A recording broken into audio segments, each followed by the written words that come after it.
I veliki pozdrav svima i dobrodošli u moj novi klip.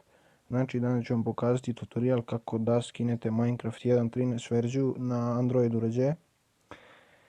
Sve što će vam trebati jeste vaš Google pretraživač ili koji već koristite. Znači uđemo u Google i kucamo AC Market. I idete na ovo prvo.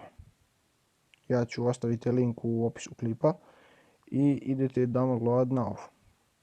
Ja sam već instalirao tako da ne trebam da skidam. Sad kada to skinete, idite u preuzimanja i ovdje će vam pisati AC Market. Kliknite na njega i samo instalirate. Kao što vidite, ja sad nemam Minecraft, znači idemo u AC Market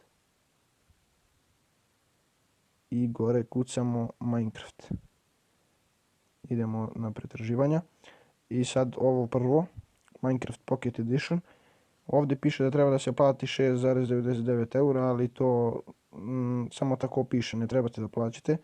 Ovdje kliknite i imate da birate verzije. Ja sam izabrao 1.13, ovu najnoviju što može na Androidu i idemo ovdje, tu. Sad kad vam piše download started, idite ovdje u gornjem desnom ćošku gdje vam ja pokazujem ovo belo. Kliknite tu i sad čekamo da se instalira. Kad se to instalira, ja se javljam. I sada kada vam se ono popuni, odmah će vas prebaciti ovako da instalirate i idete instaliraj. Znači samo čekate ono da se napuni i odmah će vas prebaciti ovamo u preuzimanja i pisat će vam samo instaliraj. Vi kliknete instaliraj. Malo sačekamo.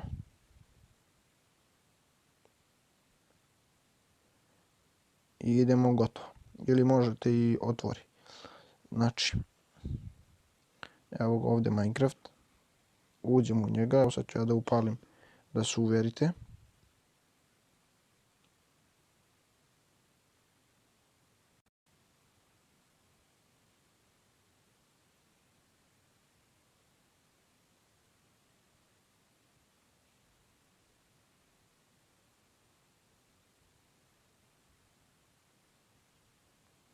Idete ovdje na X i idemo play. Iću create new. Samo create.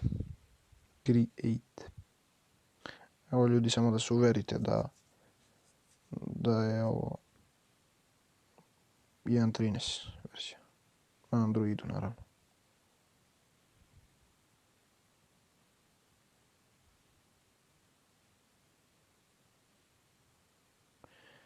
I evo ljudi, kao što možete vidite, 1.13 verzija. Kao što vidite, i voda je drugačija. Na 1.13 verziju su ovakve ribe. Evo vidite. I ljudi, hvala što ste pogledali klip. Ako vam se svidio, obavezno se subajte i lajkujte. A mi se vidimo u sljedećem klipu. Pozdrav!